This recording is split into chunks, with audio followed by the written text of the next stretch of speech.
Going back to the principles discussed earlier, the first question to consider is, will this transaction support the achievement of our goals? Will this help us be the best? That is, how does it help us to achieve our strategic plan? The idea of a large transaction or merger, particularly an opportunistic one that comes about due to a distressed sale or service privatisation, can also be appealing and make boards and CEOs fail to really consider if it's definitely the best way to achieve the mission.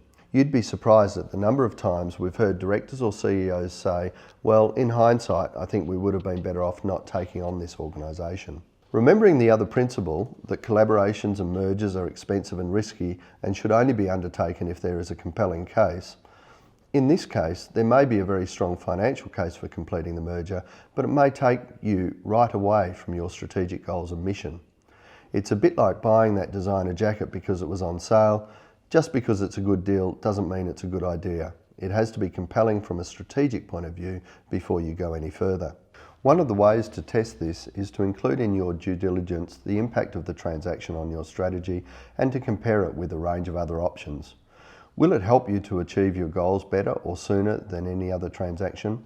Or is it taking you in a new direction? The latter is not always a bad idea, but it needs to be carefully considered.